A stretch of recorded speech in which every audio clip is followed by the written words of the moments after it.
আসসালামু আলাইকুম, স্বাগত সবাইকে আজকের রেসিপিটি দেখার জন্য। আজকের রেসিপি মিষ্টি দই। দুধ জাল দেওয়ার ঝামেলা ছাড়াই ঘরেই কিভাবে 5 মিনিটে দোকানের চেয়ে মজার দই তৈরি করা যায় সেই রেসিপিটাই আজকে আপনাদের সাথে শেয়ার করব। আর এই দই বানানোর জন্য আপনার উপকরণ লাগবে মাত্র 3টি, খুবই সহজ, যে কেউ বানাতে পারবেন। আশা করছি আজকের রেসিপিটা আপনাদের অনেক ভালো লাগবে। তো চলুন দেখে নেওয়া যাক কিভাবে তৈরি করতে হয়। তো আজকের মিষ্টি দই তৈরি করার জন্য এখানে আমি নিয়েছি কনডেন্স মিল্ক। আপনি যে কোনো ব্র্যান্ডের কনডেন্স মিল্কই কিন্তু এই দই তৈরির ক্ষেত্রে ব্যবহার করতে পারবেন। আর দই তৈরি করার জন্য যেহেতু আমি এখানে কোনো নর্মাল দুধ ব্যবহার করছি না, এর পরিবর্তে আমি এখানে নিয়েছি এভাপোরেটেড মিল্ক, আরও নিয়েছি টক দই বা ইয়োগার্ট, আর এখানে আমি একটু ক্রিমি টাইপের টক দইটা নিয়েছি। এতে করে দইটা অনেক বেশি সফট এবং ক্রিমি হবে, আর খেতেও কিন্তু হয় অনেক মজার। তবে আপনার হাতের কাছে যদি এই টক দইটা না থাকে, যে কোনো টক দই দিয়েও এই মিষ্টি দইটা তৈরি করতে পারবেন। টেস্টের দিক থেকে কিন্তু কোনো কমতি হবে না।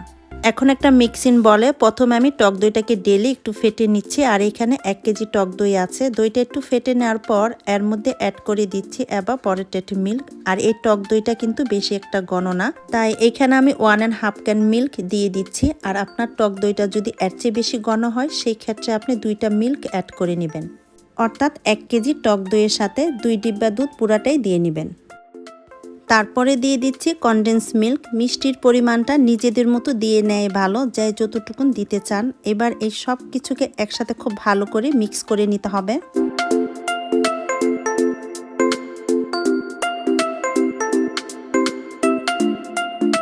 তো দইটা মিশানো হয়ে গেছে। এখন যেই পাত্রে আমি দইটা বসাবো, সেই পাত্রে এই দইয়ের মিক্সচারটা ঢেলে নিচ্ছি। আমার এখানে দইয়ের পরিমাণটা একটু বেশি, 2টা পাত্রে এই দইটাকে জমাতে হবে। তো প্রথমে একটা পাত্রে অর্ধেকটা দইয়ের মিক্সচার আমি ঢেলে নিলাম। আর এইখানে যে বাকি অর্ধেকটা দইয়ের মিশ্রণ রয়েছে, এর মধ্যে আমি দিয়ে দিচ্ছি 1/4 চা চামচ অরেঞ্জ ফুড কালার। এবার নেড়েচেড়ে ভালো করে একটু মিশিয়ে নিচ্ছি।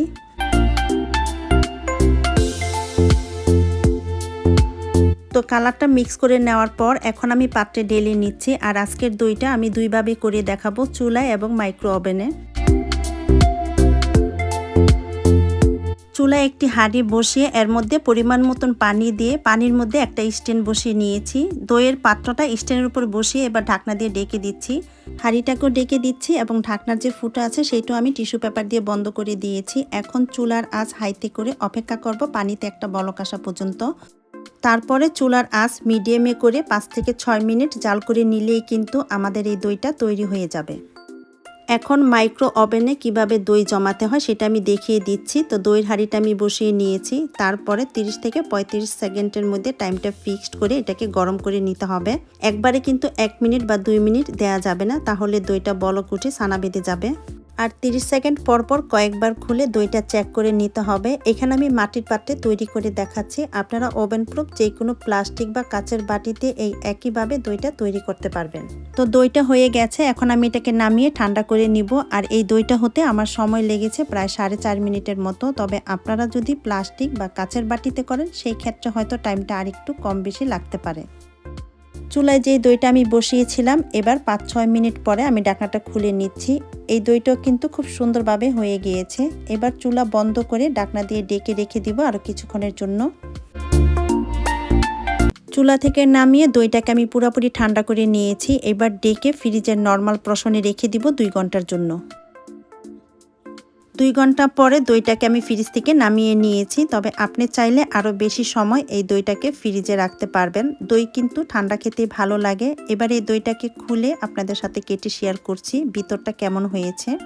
দেখে নিশ্চয়ই বুঝতে পারছেন দইয়ের ভিতরটা কতটা ক্রিমি হয়েছে, আর কালারটা কিন্তু অনেক সুন্দর এসছে।